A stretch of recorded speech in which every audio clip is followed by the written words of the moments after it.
What was the worst mistake you ever made? Story 1 got stuck on my balcony before work one morning. Door latched as I shut it. Was approximately 6 feet off ground, so I decided to jump off. Landed on my feet. Grass was wet. Feet slipped. Fractured 3 vertebrae. Spent 9 months in a hospital bed. Story 2. I worked at a marine mammal rescue center in Alaska. It could be really fun and rewarding, but the work itself was anything but glamorous. During the training, we were told emphatically, when approaching a rehabbing sea lion from the front, you have to hold your breath until you can get to the side. Their breath will knock you out. We laughed, but the teacher said, "Oh, I'm not kidding." Should have taken it more seriously. My first week there, I approach a sea lion we're rehabbing, and when I'm about 5 feet away, it opened its mouth wider than my head and let out a 4-second-long belch, as sea lions are known to do. I immediately fell to the ground puking. Couldn't think straight for 2 minutes and felt nauseous most of the rest of the day and had to go home early. Still feel sick thinking of it. Story 3. I skipped a class for organic chemistry in college before finals. Didn't get the memo that final exams would be given in a different room. Showed up 45 minutes late and my professor wouldn't let me in. I failed the class and nearly failed out of college that semester. I was on academic probation after that. Story 4. Not watching a movie with my dad before he died from cancer. My dad was months into his chemo treatments at this point, and he just asked me one day if I wanted to watch some old movies with him for a bit. I declined and said I needed to work on school stuff. I was living at home at the time, and I was taking about 15 hours of classes, so I was generally busy, but not then. It tore me apart to see my dad that way. The drugs had been rough on him, and it pained me to see him like that. My dad passed maybe a month or two later, and it is still to this day my biggest regret. We both loved movies, and I would give anything to go back and watch anything with him. I still randomly have moments of despair thinking about it, and I know he would not want me to continue beating myself up, but it's hard. Don't have regrets like me. Spend those precious moments with your loved ones. Story 5. I don't feel like I have any major mistakes in my life, just a long series of small, seemingly inconsequential ones that stacked on top of each other. Sometimes it feels like my entire life is a gigantic mistake without beginning or end. I really can't point to a singular decision. Story 6. Talked a little about this in other posts, but my decision to stay and try to help my mom. After my grandmother died, my cousin and I were set to inherit a house, but we gave our halves to her. At the time, I was living in Europe, in Budapest, for 3.5 years. I was so close to residency. Then I saw she was having trouble financially when I came to visit for a family reunion. I had a return ticket, my jobs, but I fucking stayed because I felt bad. We set agreements that I would pay half of everything and then later give her a bit extra so I can save to help my fiancé come here. That in order for this to work, I'd like to live in the house so I'm not paying rent somewhere plus half of the bills, and I wanted to be around the dogs, which I also take care of. Then she took advantage of this by buying more things and investing in the house, which she agreed to sell because she can't afford it without someone helping her. Immediately after I didn't have a way back, things changed. She hated my now ex-partner and would demand time and time again we break up, even though she was nothing but kind to her.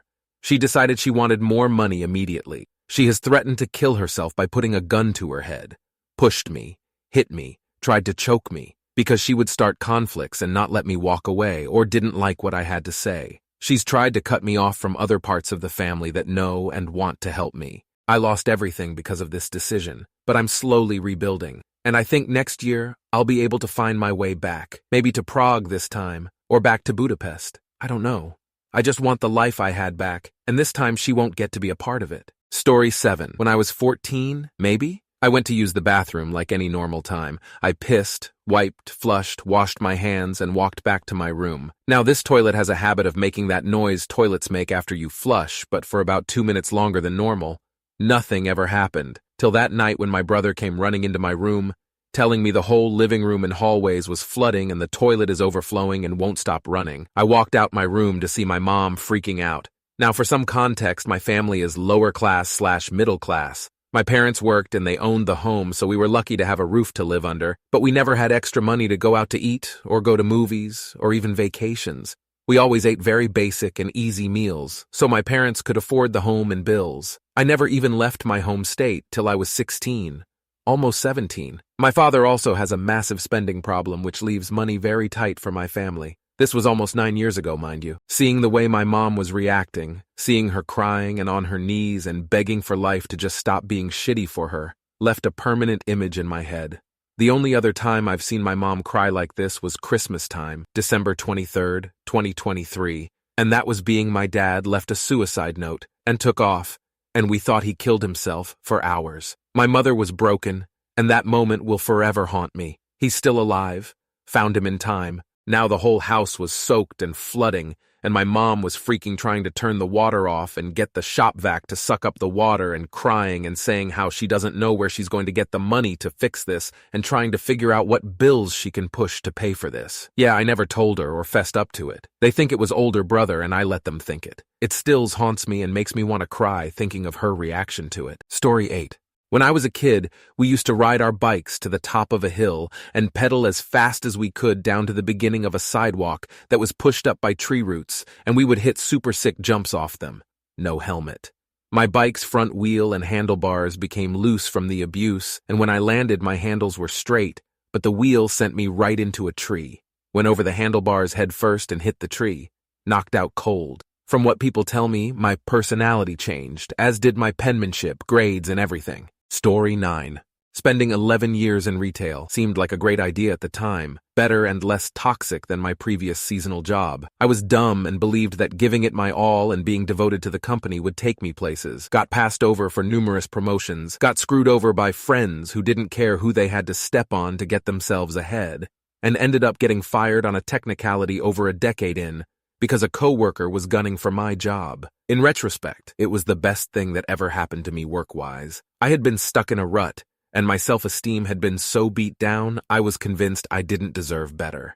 Thank goodness I ended up in a job I love with great people. I just regret the time wasted. Story 10. Took an antibiotic for a possible infection. I never had to begin with that the doctor gave me. Didn't realize the medication was banned in certain countries and has a black box warning. Doc called a week later after I had taken it for 6 days and says I actually didn't have an infection.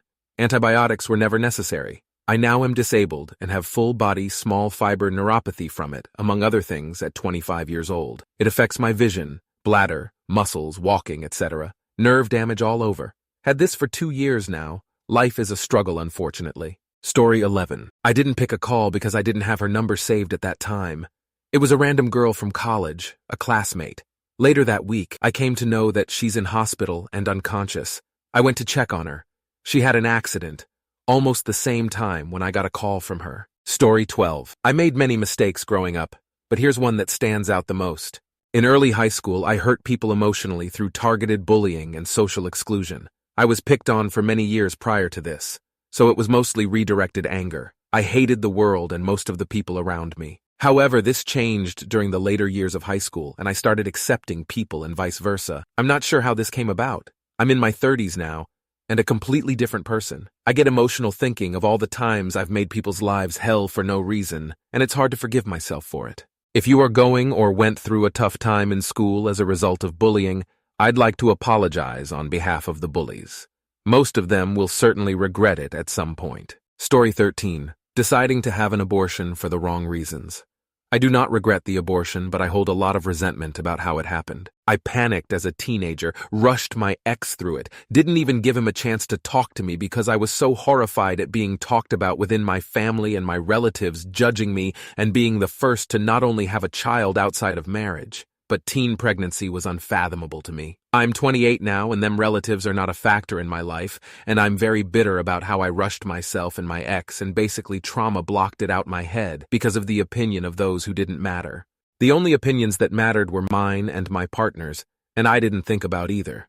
My ex suffered a lot with him mental health afterwards, not because he wanted to keep the baby, but how rushed, manic, and honestly just selfish I was during it. Story 14 was teaching undergraduate students, and a now ex-friend asked me to offer my students summer work producing this new thing called NFTs. I wasn't too familiar with what they were back then. This was about 5 years ago. And from what I read, it sounded like a kind of dumb concept, but easy summer work and cash for my students, so I pitched it to them.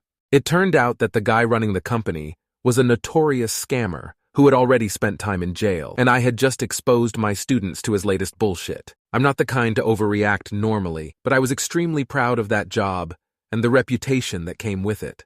I thought it was the end of my career and any chance of ever being trusted by students again, so I panicked, tried, and thankfully failed, to kill myself, and subsequently fell into a severe alcohol abuse problem and had to resign. I was extremely fortunate in that my bosses and team were mega supportive of me and looked out for me every step of the way. I couldn't have asked for more help than they gave me. It wasn't the end of my career at all, but I couldn't face teaching anymore after that. I'm now long-term sober and still work in academia, and I am so grateful to be back on my feet and didn't throw it all away over a momentary crisis. Story 15. I tried to prank my school by placing milk in the ceiling of each room. Well, I got most of them, but I made one mistake. Our school already had leaking issues due to an excess amount of snow that would occur every year. It was the Midwest, so I think you get the idea.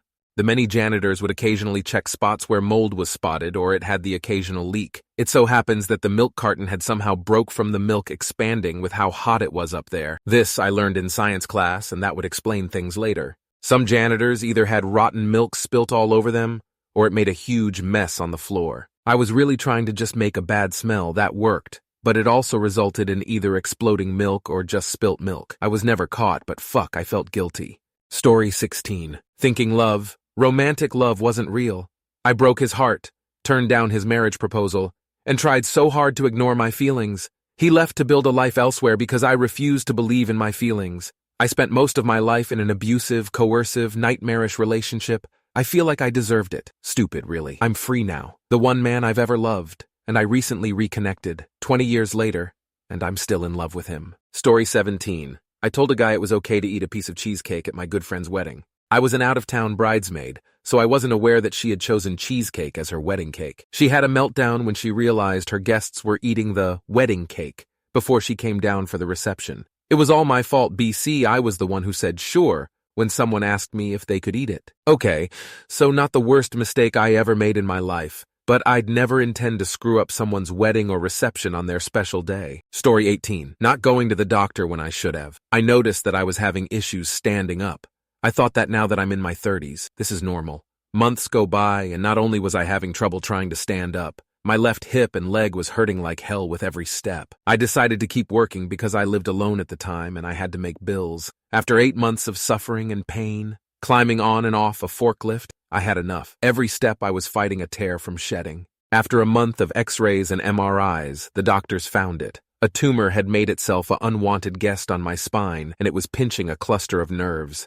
This was in 2021 and COVID was in full swing. When the doctor told me they had to do emergency surgery, part of me was too scared to say yes. The other part of me was ready to get this over with and not be in pain anymore. I'm grateful that half won. They got the tumor out. It was benign, so I didn't have to worry about cancer. They also told me that if I waited any longer, I would have been paralyzed from the waist down on my left side. I'm dyslexic and have a hard time reading, so I never went to school after high school. All I've ever known was working physical labor jobs. I love working with my hands. Now I have to stand and sit at random times. I can't walk too far without a walking stick. Even with that, I'm limited on how far I can walk. Sitting in a vehicle and getting in and out of them is painful. The only thing that makes me happy is my motorcycle. The seat was custom made for my nerve pain, so it doesn't hurt to sit in it. But as of now, I have no source of income. My insurance on my bike has lapsed. Now all I have is VR chat. I am an extroverted person, so sitting at home all day is driving me mad. I take medication for the pain, but it doesn't get rid of it completely, it just dulls it some. Because I didn't go to the doctor when I needed to, I'm now jobless. I lost the home I was renting. I have no source of income. I can't ride my bike. I can't do office work because of my dyslexia. I have tried just to try and make some money. I'm trying to get on disability, but the government is dragging their feet on it, even with a layer. I'm useless. I'm jobless. No women will talk to me. My life is a lonely hell just because I didn't go to the doctor when my body told me to. Story 19. Sought mental help. I got depressed because my operation was postponed time and again. Felt suicidal and was admitted into a psych ward. Pumped full of antidepressants that had a side effect of making the operation harder to get, BMI limits. Doctor who never saw me, never talked to me, never saw or talked to my primary doctor decided that because I was so afraid of the operation being canceled, the only possible way to proceed was to cancel said operation. So, my plea for help and seeking mental help resulted in the destruction of my life. Story 20. Her name was Laura. I think ranting about an ex is tacky at best. Speaking ill of your exes says more about you than it does about them most of the time. But if you date enough, eventually you'll hit a chronic liar, sociopath, or a narcissist. They are rare but do exist. I even went out of my way to warn the next guy. Screw being tacky, she was actually dangerous. She beats her kids. She was caught stealing pain meds from her patients. That's how she lost her career. And she's keeping 2 other people on the hook right now and playing them against each other. I stand by it, and if I didn't want to protect my anonymity, I'd warn all of you, steer clear of Laura. Story 21. I had a full-ride scholarship to play baseball at a smaller southeastern college. I decided to listen to my girlfriend and not go to stay with her. She wanted to be together forever. She ended up getting pregnant. Mind you, I was 19 at the time. I proposed to her in front of her family on Christmas. From there, I enrolled in the state college and picked up a small overnight job. She enrolled in the community college. Since I was the only one with the vehicle, I drove her to and from class and appointments. I guess that and spending time with her wasn't enough. While pregnant, she ended up cheating on me with someone from her class. Never got the courage to try out for the minor league, and now I'm well past prime age. Shame on me. Story 22. I've been fairly lucky in my life, so genuinely it's the same answer to some other questions. I chose the wrong girl. I'm not a player by any means, but I was seeing 2 girls and eventually decided to get serious with one. We were together for about a year and then she left me, moved away, and never really spoke to me again. The other was so much better for me. We had more interests in common. We had similar life goals, but instead of talking to her, I made the incredibly smart decision to just ghost her, essentially. Bit awkward when we worked together. I know now what I did wrong, and if I ever got the chance, I'd do it differently. But I won't. I'm sure she's happy never talking to me again, and I really hope she is happy. Meanwhile, I'm older and more emotionally mature, and secure that whatever happens in life, I'll treat people better.